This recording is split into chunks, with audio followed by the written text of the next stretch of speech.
ఓం గం గణపతయే నమః. ఓం శరదిందు సమాకారే పరబ్రహ్మస్వరూపిణే వాసరాపీఠ నిలయే సరస్వతీ నమోస్తుతే. శ్రీ మహాసరస్వత్యై నమః. గురు బ్రహ్మ గురుర్విష్ణు గురుర్దేవో మహేశ్వరః.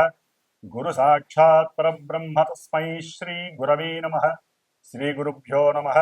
మాతృభ్యో నమః. పితృభ్యో నమః. హరి ఓం. నీలాంజన సమాభాసం రవిపుత్రం యమాగ్రజం ఛాయామార్తాండ సంభూతం తం నమామి శనైశ్చరం. శనైశ్చరాయ నమః. వీక్షించేటటువంటి ప్రేక్షకులందరికీ కూడా వక్రిస్తున్నటువంటి శని భగవానుడి యొక్క అనుగ్రహం అందరికీ కలగాలని, అందరిలో ఉన్నటువంటి ఆలస్యము, బద్ధకము, నేను ఈ పని చేయలేను అనేటటువంటి కాన్ఫిడెంట్ లెవెల్స్ తొలగిపోయి చాలా ఉన్నతమైనటువంటి కీర్తి ప్రతిష్టలని, అట్లాగే ఆలస్యాన్ని, బద్ధకాన్ని వదిలితే చాలా అకుంఠిత దీక్ష పెరిగి క్రమశిక్షణ అనేటటువంటి ఆ యొక్క చర్య ద్వారా ఎంతో కీర్తిని, గౌరవాన్ని ఇచ్చేటటువంటి ఆ పరిస్థితిని తెచ్చేవాడు కర్మకారకుడైనటువంటి శని భగవానుడు.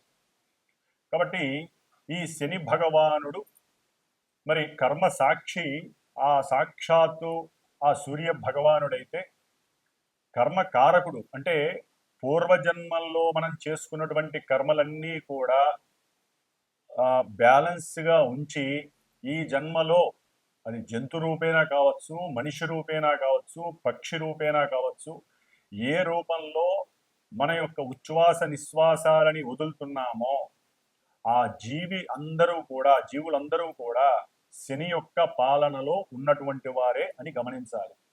ఎందుకంటే మనకు ఉన్నటువంటి పంచభూతాలలో కనపడనటువంటిది వాయు. ఇది మనసు కన్నా అతివేగంగా ప్రయాణం చేస్తూ ఉంటుంది ఈ వాయువు అనేటటువంటిది. కాబట్టి ఈ వాయువు ద్వారానే ప్రతి జీవి కూడా కర్మని అనుభవిస్తూ, మంచి చెడులను అనుభవిస్తూ, ఉచ్ఛ్వాస నిశ్వాసాల ద్వారా అంటే మనం చేసేటటువంటి యోగా పరిక్రమ ద్వారా కావచ్చు, లేకపోతే వ్యాయామాల ద్వారా కావచ్చు, మన యొక్క శరీరంలో ఉన్నటువంటి ప్రతి అవయవము కూడా స్పందించి ఆ యొక్క గాలి లోపలికి పీల్చుకోవటం ద్వారా వాయువుని అది ఆక్సిజన్ రూపంలో ఆ శరీర భాగాలన్నిటికీ కూడా సరైనటువంటి పద్ధతిలో అంది మన యొక్క ఆయుష్ని పెంచేటటువంటి పరిస్థితిని కల్పించజేసేటటువంటి వాడు సాక్షాత్తు కర్మకారకుడైనటువంటి శని భగవానుడు. అంటే ఆయుకారకుడు ఆయనే, కర్మల్ని అనుభవించేటటువంటి స్థితిని తెచ్చేది ఆయనే, కర్మ పరిపక్వతని ఇచ్చేటటువంటి వాడు ఆ శని భగవానుడు అని అందరికీ తెలిసినటువంటి విషయమే. మరి ఆ శని భగవానుడు మార్చి 29వ తేదీ అర్ధరాత్రిన మీనరాశిలో పూర్వాభాద్ర నక్షత్రంలో తను రాశిని చక్కగా మారి ఆ మీనరాశిలో సంచరిస్తూ జూలై 13వ తేదీ వరకు అదే రాశిలో చక్కగా స్ట్రైట్ వేలో ఉత్తరాభాద్ర నక్షత్రంలో తన యొక్క సొంత నక్షత్రంలో స్ట్రైట్ వేలో చక్కగా రుజుమార్గంలో ప్రయాణం చేస్తూ వచ్చాడు. దీని ద్వారా, ఈ ప్రయాణం ద్వారా కొంతమందికి ఏలినాటి శనులు, అష్టమ శనులు, అర్ధాష్టమ శనులు, వేధాశని దోషాలు ఇవన్నీ కూడా చక్కగా పరిచయం అయినాయి. దాదాపుగా ఏప్రిల్, మే, జూన్, జూలై దాదాపు 120 రోజులు బట్టి కూడా 135 రోజులు బట్టి చక్కగా శని యొక్క అనుగ్రహాన్ని పొందుతున్నారు అని కూడా అనుకోవచ్చు. మరి ఈ జూలై 13వ తేదీన ఏంటి విశేషం అంటే రవి యొక్క గమనాన్ని బట్టి ఆయన నుంచి అంటే సూర్య భగవానుడి నుంచి ఎంతెంత దూరంలో ఏ గ్రహము ఉంటే ఆ రాశిలో ఉన్నటువంటి గ్రహం వక్రిస్తుంది. మనకు ముఖ్యంగా వక్రించేటటువంటి గ్రహాలలో శని భగవానుడు లాంగివిటీ ఎక్కువ కాలం వక్రిస్తాడు. గురు భగవానుడు ఆయన ఆల్రెడీ వక్రించాడు, ఆయన ఇప్పుడు రుజుమార్గంలో ఉన్నాడు. బుధుడు వక్రత్వం లేదు, అస్తంగత్వం ఉంటుంది. శుక్రుడు వక్రిస్తాడు.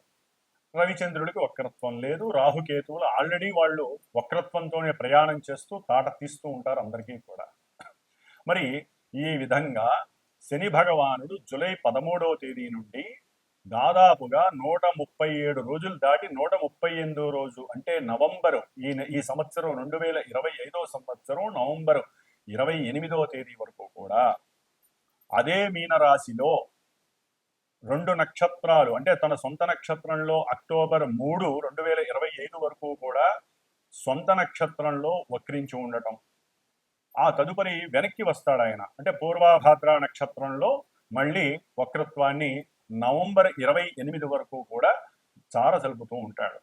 దీని ద్వారా ఈ యొక్క శనిగ్రహ ప్రభావం వక్రత్వం అంటే ఏ గ్రహమైనా సరే ముఖ్యంగా తన యొక్క రుజుమార్గంలో ప్రయాణం చేసేటప్పుడు దాని యొక్క దృష్టులు ఒకలా ఉంటాయి, వక్రించినప్పుడు దాని యొక్క దృష్టులు మరొకలా ఉంటాయి.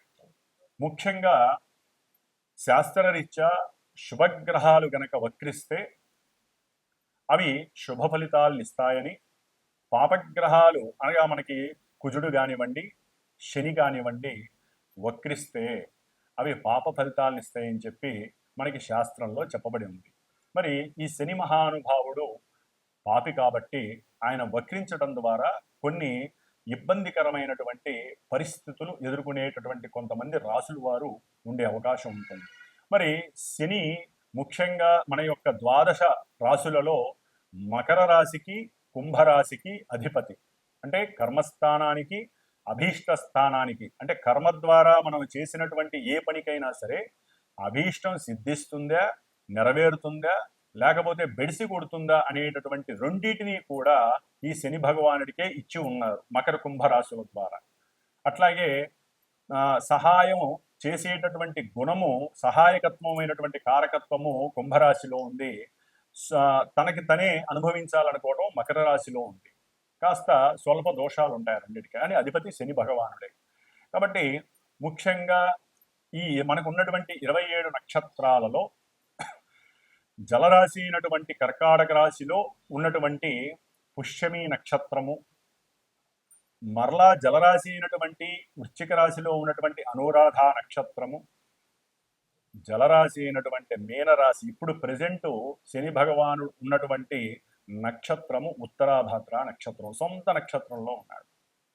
మరి ఈ యొక్క కర్కాటక రాశి, వృశ్చిక రాశి, మీనరాశి ఈ 3 జలరాశుల్లో భూతత్వ వాయుతత్వ గ్రహమైనటువంటి శని భగవానుడు ఆయన పరిపాలిస్తూ ఉంటాడు నక్షత్రాల ద్వారా. కాబట్టి ఆ నక్షత్రాలలోకి వచ్చినప్పుడు చంద్రుడు వారి యొక్క మానసికమైనటువంటి చర్యలు కొంతమందివి ఇబ్బందికరంగా ఉండే అవకాశం ఉంటుంది. కొంతమంది జాతకాలలో కనుక శని భగవానుడు చాలా ఉన్నతమైనటువంటి స్థితిలో ఉంటే వారికి అనుకూలమైనటువంటి పరిస్థితులు ఉంటాయి.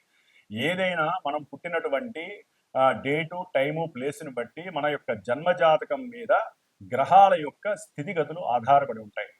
అంటే మనకున్నటువంటి ద్వాదశ రాశులు భావాలుగా మారుతాయి, లగ్నంగా మారుతుంది. లగ్నం నుండి ఏ గ్రహానికి ఆధిపత్యము శుభమా అశుభం కలిగిందా దాన్ని బట్టి మనకి జాతకం నడుస్తూ ఉంటుంది.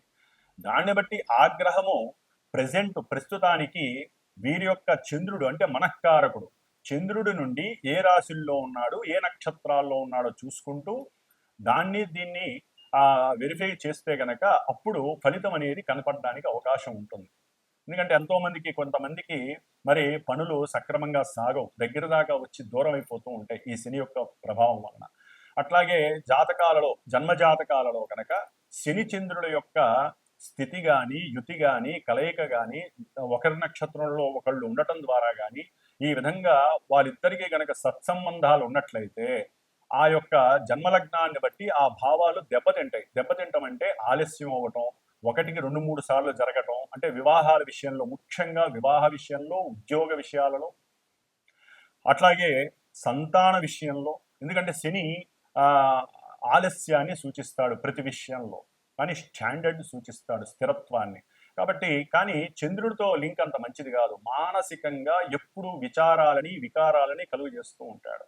సరే, శశిమంగళ యోగం అనేటటువంటిది అది కొంతమంది లగ్నాలలో కలుగుతూ ఉంటుంది. ఆ దశలు అంతర్దశలు వచ్చినప్పుడు వారికి శశిమంగళ యోగం మనకి ఉన్నాయన్నమాట. ఆ యోగాలలో వారికి యోగాన్ని ఇస్తాడు, అది తర్వాత విషయం, అది జన్మజాతకం చూస్తే గానీ తెలియదు. కాబట్టి మరి ఈ శని భగవానుడు ఇప్పుడు వక్రిస్తున్నాడంటే ఆయన ఇప్పటి వరకు కొన్ని రాశులు వారికి, మేషాది ద్వాదశ రాశుల వారికి కొంతమందికి ఏలినాటి అష్టమ అర్ధాష్టమ శని ప్రభావాలు అధికంగా ఉంటాయి కదా, ఆ రాసుల వారికి ఈయన వక్రించడం ద్వారా పనుల విషయంలో కొంత ముందుకు వెళ్ళటానికి అవకాశం ఉంటుంది. ఎందుకంటే వక్రత్వం, పాపగ్రహం వక్రత్వం చెందడం ద్వారా ఆయన ఇచ్చేటటువంటి ఫలితాల విషయంలో మరి నిదానం అంటే తొందరగా ఇవ్వడానికి అవకాశం ఉంటుంది. కొలాప్స్ చేస్తున్నాడంటే లేదు, చక్కగా ఇవ్వడానికి అవకాశం ఉంటుంది. ఆ విధంగా కొంతమంది రాసుల వారు బయటపడి ఈ నవంబర్ 28 లోపల వరకు కూడా వారికి జరగవలసినటువంటి వివాహ ప్రక్రియలు కావచ్చు, సత్సంతాన విషయం కావచ్చు, లేదా ఈ యొక్క ఉద్యోగ విషయాలు కావచ్చు, ఏ పని ముట్టుకున్నా జరగనటువంటి వాళ్ళకి పనులు జరిగే అవకాశం ఉండొచ్చు, కోర్టు వ్యవహారాల విషయంలో సక్రమమైనటువంటి తీర్పు లభించవచ్చు. ఇట్లా ఎన్నో రకాలైనటువంటి శుభాలు జరగడానికి అవకాశం ఉంటుంది. కొంతమంది మేము శని నుంచి అంటే ఏళ్ళనాటి శనిలో అయిపోయినాయి, మేము ఫ్రీగా ఉన్నాం అనుకుంటారు చూసారా, అలాంటి వాళ్ళకి ఈ శని ఉన్నటువంటి వక్రత్వ స్థితి, ఆ యొక్క స్థితిని బట్టి, స్థాన స్థితిని బట్టి కొంత వ్యతిరేకమైనటువంటి ఫలితాలు కలగడానికి కూడా ఉండే అవకాశం ఉంటుంది. కాబట్టి ఏదైనా సరే ఈ యొక్క శని దోషాలు పోగొట్టుకోవడానికి మీరు ఎన్ని విధాలుగా అంటే శివాలయాలకు వెళ్ళి నవగ్రహాలకి చుట్టూ ప్రదక్షిణాలు చేయటం, నువ్వుల నూనెతో అభిషేకం చేయటం, 19 ఒత్తులేసి దీపారాధన చేయటం, ఈ విధంగా దానాలు ఇవ్వటం ఏ విధంగా చేస్తారో మంత్రోచ్చారణ కలిగినటువంటి మాలాంటి బ్రాహ్మణుల ద్వారా జరిగేటటువంటి అంటే ముఖ్యంగా పాపగ్రహాలకి వారు అనుభవిస్తున్నటువంటి పరిస్థితులు పోగొట్టుకోవటానికి సంకల్పము అనేది ఉంటుంది. సంకల్పము ద్వారా వారి కోరికని లేకపోతే వారికి ఉన్నటువంటి ఇబ్బందుల్ని మనం చక్కగా గణపతి పూజ ద్వారా తెలియచేసి ఆ యొక్క శనిగ్రహ జపాన్ని ఆచరిస్తూ ఒక 19 రోజులు 8 రోజులు సంఖ్య ఉంటుంది. 19,000 సార్లు 21,000 సార్లు సంఖ్య ఉంటుంది. అంత సార్లు వేదమంత్రాన్ని పఠిస్తూ శమగ్నిరగ్నిష్కరశ్చన్నస్తపత సూర్య శంబాతో వాత్పరప అపస్రద అనేటటువంటి వేదమంత్రాన్ని చక్కగా 19,000 సార్లు 19 రోజులు చక్కగా జపిస్తూ, ఎందుకంటే వచ్చేటటువంటిది శ్రావణ మాసం, దీక్షాధారణలు కూడా కొంతమంది చేస్తారు శని భగవానుడికి. కొంతమంది మనకి రాజమండ్రి సైడ్ ఉన్నటువంటి శని భగవానుడి ఆలయానికి, నాసిక్ దగ్గర ఉన్నటువంటి శని భగవానుడి శని సింగనాపూరు ఇట్లాంటి వాటికి వెళ్ళే అవకాశాలు ఉంటాయి దీక్ష తీసుకొని. కాబట్టి శ్రావణ మాసంలో శుద్ధ విధియ రోజున ప్రారంభం చేసి ఈ యొక్క శనిగ్రహ భగవానుడి యొక్క జపాన్ని 19 రోజులు అంటే బహుళ శ్రావణ మాసంలో బహుళ పంచమి వరకు కూడా రోజుకి 1000 సార్లు చెప్పిన వేదమంత్రాన్ని శనిగ్రహ మంత్రాన్ని జపించి చివరిలో చక్కగా స్వామివారికి హోమం చేయటం అనేటటువంటిది, అంటే షష్ఠి రోజు కావచ్చు, పంచమి రోజు కావచ్చు, స్వామివారి యొక్క శనిగ్రహ పాశుపత హోమాన్ని ఆచరించటం. ఎవరైనా ఈ శనిగ్రహ ప్రాబ్లమ్స్ ఉన్నటువంటి వాళ్ళు ఆ హోమంలో పాల్గొనొచ్చు. అట్లాగే అక్కడికే ఒక బ్రాహ్మడికి వస్తే ఆ బ్రాహ్మడికి శనిగ్రహానికి సంబంధించినటువంటి దానాలు మీరు చక్కగా ఇచ్చుకోవచ్చు. అవన్నీ కూడా అట్లాగే మా యొక్క శ్రీమాత జ్యోతిషాలయ పీఠంలో ప్రతి అమావాస్యకి కూడా నవగ్రహాలకి సంబంధించినటువంటి నక్షత్రాలు, అంటే పాప నక్షత్రాలు కొంతమందికి ఉంటాయి, వివాహానికి సంబంధించిన ఇబ్బందికరమైన నక్షత్రాలు కొన్ని ఉంటాయి, వాటికి సంబంధించినటువంటి, అట్లాగే అమావాస్య రోజుల్లో పుట్టినటువంటి వారి గురించి, ఎందుకంటే శని అమావాస్యకి అధిపతి శని భగవానుడు కాబట్టి పితృశాపాలు, మాతృశాపాలు, కొన్ని పితృశాపాలు ఉంటాయి మెయిన్ ముఖ్యంగా. ఆ శాపాలు పోవటానికి కూడా అమావాస్య రోజున మా యొక్క పీఠంలో ఈ యొక్క నవగ్రహ నక్షత్ర సహిత శనిగ్రహ పాశుపత హోమము, మృత్యుంజయ హోమము ప్రతి అమావాస్యకి జరుగుతూ ఉంటుంది. కాబట్టి ఈ విధంగా శ్రావణ మాసంలో ఈసారి 2వ తారీఖు నుంచి మరి 19 రోజులు ఈ యొక్క జపము ఆచరిస్తూ 19 రోజులు కూడా ఉన్నంతలో నియమనిష్టలతో ఆచరిస్తూ ఎవరికి ఏ రకమైనటువంటి శుభాలు జరగాలో అది నిత్య సంకల్పంలో చెప్తూ ఆ హోమాన్ని చేయటం అనేటటువంటిది విశేషమైనటువంటి ప్రక్రియగా నేను పెట్టుకున్నాను. కాబట్టి ఎవరైనా దీంట్లో సంకల్పయుక్తంగా మనస్ఫూర్తిగా చేయించుకోవాలనుకుంటే నన్ను సంప్రదించగలరు ఫోన్ చేసి. కాబట్టి ఈ విధంగా శని భగవానుడి యొక్క వక్రత్వం వలన కొన్ని ఆలస్యంగా జరగాల్సినవి ఫాస్ట్గా జరిగే అవకాశాలు ఉంటాయి. ఆయన యొక్క దృష్టి ప్రభావం కూడా ఇప్పటి వరకు 12వ తారీఖు వరకు పడేటటువంటి దాన్ని బట్టి కొంచెం ముందు రాశి మీద పడే అవకాశం ఉంటుంది. కాబట్టి అవి ఏమేమి రాశులు, మేషం నుంచి ద్వాదశ రాశుల వారికి వక్రత్వం కలిగినటువంటి శని భగవానుడు ఏ విధమైనటువంటి భావాల మీద, ఏ విధమైనటువంటి పరిస్థితుల్ని కలుగజేస్తాడో మనం చక్కగా తెలుసుకుందాం. కాబట్టి 138 రోజులు శని వక్రత్వం వలన ఎన్నో మధ్యలో మనకి కుజుడు కూడా ఈ నెల 29 నుంచి ఆయనకి ఎదురుకుండా వస్తాడు. కాబట్టి అది నెక్స్ట్ ఏదైనా వీడియోలో తెలియజేస్తాను. ఈ శని కుజుల యొక్క విపరీతమైనటువంటి దృష్టి విభేదం అనేటటువంటిది చాలా ఇబ్బందులు కూడా కలుగజేస్తుంది ప్రపంచానికి. అట్లాగే కొన్ని రాసుల వారికి కూడా ఆ ఇబ్బందులు కలుగజేస్తే అది నెక్స్ట్ వీడియోలో తెలియజేసుకుందాం చక్కగాను. కాబట్టి ఈ వక్రత్వపు శని యొక్క దోషాలు ఏ విధంగా ఉంటాయి, ఏ విధంగా కొంతమంది లాభపడతారో చక్కగా మనం తెలుసుకుందాం. ఓం శం శనైశ్చరాయ నమః. మిథున రాశి వారికి ఈ నెల జూలై 13వ తేదీ నుండి నవంబర్ 28వ తేదీ వరకు 10వ స్థానంలో ఉన్నటువంటి శని భగవానుడు వక్రించడం ద్వారా వీరికి పూర్తిగా 9వ భావానికి సంబంధించినటువంటి ఫలితాలు సాధ్యమైనంతవరకు కనబడడానికి అవకాశం ఉంటాయి. అంటే ఇప్పటి వరకు ఈ యొక్క మిథున రాశి వారికి ఉద్యోగ విషయంలో మార్పులు చేర్పులు అనేటటువంటి కాస్త ఆందోళన, అట్లాగే ఇక్కడి నుంచి ఏదన్నా దూరంలోకి వేస్తారేమో, ఇక్కడి నుంచి ఇంకెక్కడికైనా మారాలేమో అనేటటువంటి ఆందోళన, తెలియనటువంటి లోపల మానసిక అనుమానంతో కూడినటువంటి భయము మిథున రాశి వారికి ఈ శని వలన దాదాపు 4 నెలల బట్టి ఉద్యోగ విషయంలో కాస్త బెడదగానే ఉంది అని చెప్పుకోవచ్చు. శని భగవానుడి యొక్క దృష్టి చతుర్థం మీద పడుతోంది మిథున రాశి వారికి, అంటే విద్యాస్థానం మీద. ముఖ్యంగా విద్యార్థులకి చదువు విషయంలో, ఉన్నతమైనటువంటి చదువు విషయంలో కొన్ని ఇబ్బందులు పడటం, అట్లాగే తల్లిగారు ఒప్పుకోకపోవటం, కుటుంబంలో లేదా బంధువుల వలన కొంత చెడిపోవటం, దానివల్ల వాళ్ళు ఎక్కువగా వాళ్ళు అనుకున్న స్థాయికి చదవలేకపోవడం, ఇలాంటివన్నీ జరగడానికి అవకాశాలు ఉన్నాయి మిథున రాశి వారికి. అయితే ఇప్పుడు వక్రించడం ద్వారా, ఈ శని భగవానుడు వక్రించడం ద్వారా వీరు ఉన్నతమైనటువంటి చదువులు ఎవరైతే చదవాలి అని అనుకుంటున్నారో వారికి కొంత ఈ 4.5 అంటే నవంబరు ఎండింగ్ వరకు లోపల కూడా ఈ ఉన్నతమైనటువంటి విద్యాభ్యాసానికి శని భగవానుడు చాలా అనుకూలిస్తాడని చెప్పుకోవచ్చు. వక్రించినటువంటి శని 9వ భావ ఫలితాలు అంటే శీఘ్రంగా ఇవ్వడానికి అవకాశం ఉంటుంది. కంపల్సరీ వారు ఆ యోగాన్ని పొందే అవకాశం ఉంటుంది. అట్లాగే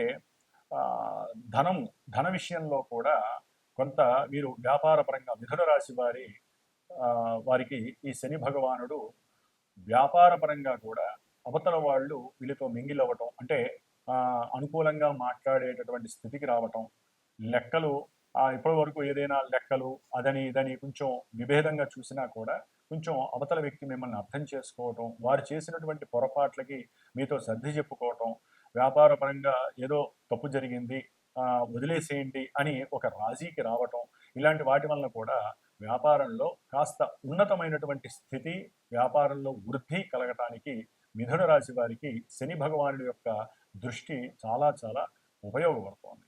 అట్లాగే ఆరోగ్యరీత్యా కూడా వీరికి కొంచెం జాగ్రత్తగా కొంత హాస్పిటల్స్, కరెక్ట్ అయినటువంటి హాస్పిటల్స్ని ఎంచుకోవాలి మిథున రాశి వారు.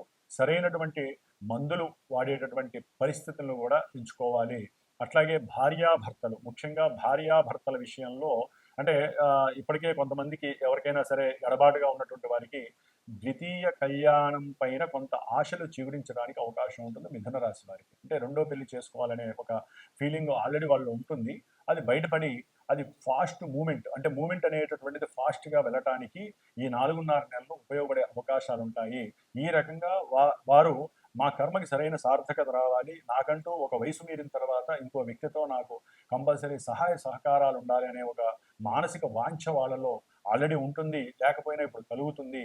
కాబట్టి ద్వితీయ కళ్యాణం వైపు వీరి యొక్క అభీష్టము, ఆనందంతో కూడినటువంటి పరిస్థితి కలిగి ఏదో రకంగా దైవాలకి, దూర ప్రాంతంలో ఉన్నటువంటి దైవారాధనకు వెళ్ళటం, ఆ దేవుణ్ణి ప్రార్థన చేయటం, లేకపోతే బ్రాహ్మణుల ద్వారా సరైనటువంటి పూజలు పునస్కారాలు చేసుకొని వాళ్ళ జాతకంలో ఆ యోగం ఉందో లేదో చూసుకొని ఈ విధంగా ముందుకు వెళ్ళడం ద్వారా శని ఈ నవంబర్ ఎండింగ్ లోపల అటువంటి వాళ్ళకు కూడా వివాహపరమైనటువంటి అనుకూలతలు కలుగజేస్తారు. కొంతమంది వివాహ వ్యవస్థలో ఇప్పటి వరకు కూడా ఏదో విషయం చెప్తాము అని చెప్పి డిసప్పాయింట్ చేసిన వాళ్ళు కూడా, అంటే ఎవరో ఒకరు వధూవరులు ఉంటారు కదా, వాళ్ళు కూడా వారి యొక్క నిర్ణయాన్ని అనుకూలంగా చెప్పేటటువంటి పరిస్థితులు కూడా మిథున రాశి వారికి ఈ వక్రించిన శని యొక్క దృష్టి పడడం ద్వారా అవతల వ్యక్తులు తమ యొక్క అభీష్టాన్ని తెలిపి వివాహం నవంబర్ ఎండింగ్ లోపల అవడానికి కూడా చాలా వరకు అవకాశాలు ఉన్నాయి.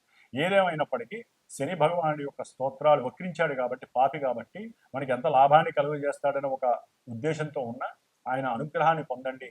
ఆయనకి సంబంధించినటువంటి పూజలు పునస్కారాలు చేసుకుంటూ రుద్రాభిషేకం ద్వారా ఆ యోగాన్ని పుణికిపుచ్చుకోండి.